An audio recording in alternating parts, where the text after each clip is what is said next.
चंडीगढ़ में मंत्री अमन अरोड़ा ने ईडी रेड को लेकर बयान दिया है। जहां आपको बता दें, उन्होंने कहा कि रेड के दौरान उनके नाम को गलत तरीके से जोड़ा गया है, वही जो पूरी तरह से गलत है। उन्होंने ये भी बताया कि उनका और गौरव धीर का पुराना दोस्ताना संबंध है, लेकिन मामले को बेवजह तूल दिया जा रहा है। देखिए इस मामले में हमारे संवाददाता की खास रिपोर्ट।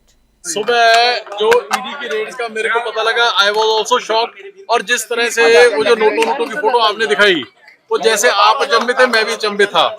लेकिन शाम तक घूमते घूमते ये सारी स्टोरी में मेरा नाम जोड़ दिया गया। आज मैं वो क्लियर करने आया था आपके पास। और हैरानी उस बात की हुई कि जब ईडी ने शाम को 2 प्रेस रिलीज जारी किए। पहले ये किया जिसमें मेरा या गौरव धीर का नाम कहीं नहीं था। दूसरा ये जारी किया जिसमें मेरा नाम जोड़ दिया गया कि अमन अरोड़ा और गौरव धीर दोस्त हैं। बिल्कुल है, बिल्कुल ना कभी मुकरने वाला काम किया ना मुकरना है। भाइयों जैसा दोस्त गौरव है और ना अमन ने आज तक कोई गलत काम किया और ना कभी पीछे हटा है। ये क्या मेरे प्रेशर टैक्टिक्स के अलावा और क्या है जी। सो इस करके मैं ईडी से कहना चाहूंगा कि ये हल्की राजनीति आप कम से कम अपने पॉलिटिकल गेन्स के लिए ना करो।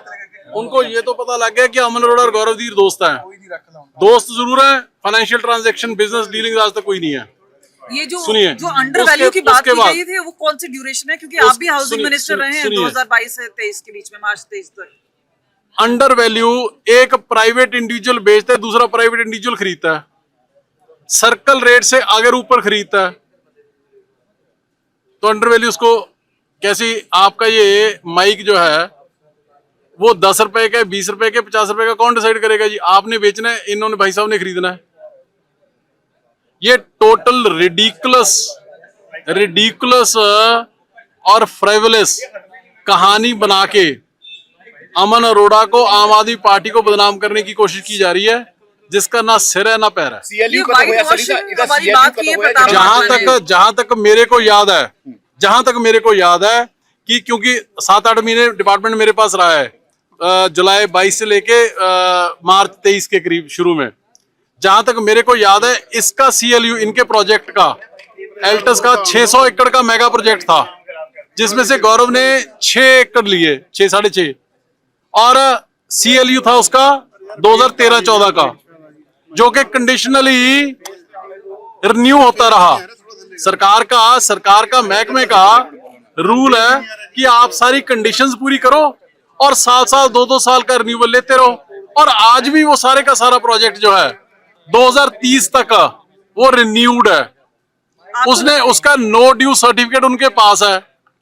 जो चीज ना सरकार के साथ एक नवे पैसे का धोखा हुआ, ना किसी इंडिविजुअल के साथ धोखा हुआ, तो फिर इसमें फ्रॉड कहां से आ गया? सोशल मीडिया ਤੇ ਅਮਨ ਜੀ ਗੱਲ ਚੱਲ ਰਹੀ ਹੈ, ਕਹਿੰਦੇ ਆਪ ਲੀਡਰਾਂ ਦੇ ਘਰੇ ਜਾਣਾ ਸੀ ਲੇਕਿਨ ਬੀਜੇਪੀ ਦੇ ਘਰੇ ਹੀ ਰੇਡ ਮਾਰ ਲਈ ਹੈ। ਇਸ ਤਰ੍ਹਾਂ ਦੇ ਮੀਮਸ ਚੱਲ ਰਹੇ ਆ, ਸੱਚਾਈ ਕੀ ਹੈ? ਲੱਗਦਾ ਹੈ ਕਿ ਬੀਜੇਪੀ ਦੇ ਵੀ ਕੋਈ ਹੈਗੇ ਨੇ ਤਾਲੁਕ? ਨਹੀਂ, ਬੀਜੇਪੀ ਮੈਨੂੰ ਨਹੀਂ ਪਤਾ ਹੈਗੇ ਨੇ ਕਿ ਨਹੀਂ ਹੈਗੇ, ਪਰ ਆ ਮੇਰੇ ਕੋਲ ਇੱਕ ਆ ਜਿਹੜਾ ਏਸੇ ਦੇ ਵਿੱਚ ਇਹਨਾਂ ਨੇ ਪਾਇਆ, ਇੱਕ ਸਭ ਤੋਂ ਪਹਿਲਾਂ ਲਿਖਿਆ ਹੋਇਆ ਹੈ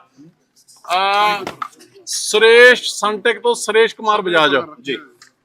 2023-24 ਦੇ ਵਿੱਚ ਸੁਰੇਸ਼ ਕੁਮਾਰ ਬਜਾਜ ने 2.5 लाख रुपया बीजेपी ਨੂੰ ਭਾਰਤੀ ਜਨਤਾ ਪਾਰਟੀ ਡੋਨੇਟ ਕੀਤਾ।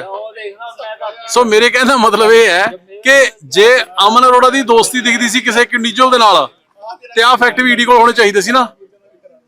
आपको लग रहा है कि जो MP छोड़ के गए हैं उनमें से किसी का रोल हो सकता है? जो राज्यसभा के MPs हैं जो छोड़ के गए हैं आम आदमी पार्टी का, उनका किसी का रोल हो सकता है? मेरे को क्या पता, ये तो भी बताएंगे।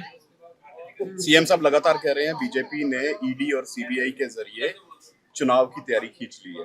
ये भी उसी का वो तो दिख ही रहा है जी, वो तो लग ही रहा है। इसमें सीएम साहब ने गलत क्या कहा, वो तो हम बड़े लंबे समय से कह रहे हैं। वॉशिंग मशीन की बात की है कि अमन अरोड़ा को वॉशिंग मशीन की जरूरत पड़ेगी। बाजवा साहब को मैं याद कराऊंगा अगर कि इंटरेस्टिंग बात सुनो, एक साइड इंटरेस्टिंग बात सुन लो।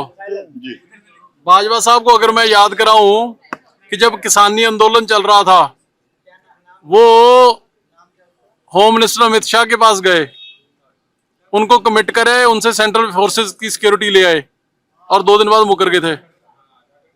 मैं बाजवा साहब को कह दूं कि अमन अरोड़ा जो करेगा सीना तान के करेगा, ना आज तक कभी अंधेरे में या छुप के बात किए ना करनी है। अमन जी साथ में जो अमित शाह के नाम लिया जा रहा है, बोला फोन आया राजकुमार एक मिनट ਜਿਹੜੀ ਇਹ ਟੈਕਟਿਕ ਪ੍ਰੈਕਟਿਸ ਹੋ ਰਹੀ ਹੈ ਮਤਲਬ ਕੋਰੀ ਨਾ ਹੈ ਜਿਵੇਂ ਤੁਸੀਂ ਅੱਜ ਹਿੱਟ ਹੋ ਕੇ ਕਹਿੰਦੇ ਸਿਆਸਤ ਛੱਡ ਦੇਣੀ ਹੈ ਪਰ ਕਿਸੇ ਹੋਰ ਪਾਸੇ ਨਹੀਂ ਯਾਰ ਜੇ ਜ਼ਿੰਦਗੀ 'ਚ ਕੁਝ ਗਲਤ ਕੀਤਾ ਹੋਊਗਾ ਤਾਂ ਡਰਾਂਗੇ, ਤਾਂ ਦਵਾ ਚਾਵਾਂਗੇ। ਕੋਈ ਬਿਨਾਂ ਗੱਲ ਤੋਂ ਐ ਤਾਂ ਫਿਰ ਘਰੇ ਆ ਕੇ ਬੈਠ ਕੇ ਕੋਈ ਡਰੋਨ ਲੱਗ ਜੂਗਾ, ਐ ਕਹਾਂ ਐ ਜ਼ਿੰਦਗੀ ਚੱਲਦੀ ਹੁੰਦੀ ਹੈ। ਮੈਂ ਤੁਹਾਡੇ ਜ਼ਰੀਏ ਈਡੀ ਨੂੰ ਬੇਨਤੀ ਕਰਨੀ ਚਾਹੂੰਗਾ, ਜੇ ਕੋਈ ਸ਼ੱਕ ਸੁਫਾ ਹੈਗਾ 93 570 555 55, ਦੁਬਾਰਾ ਰਿਪੀਟ ਕਰਦਾ 93 570 555 55 ਮੇਰਾ ਫੋਨ ਨੰਬਰ ਹੈ, ਮੈਨੂੰ ਰਿੰਗ ਕਰ ਦਿਓ, ਮੈਂ ਆਪ ਹੀ ਆ ਜਾਊਂਗਾ।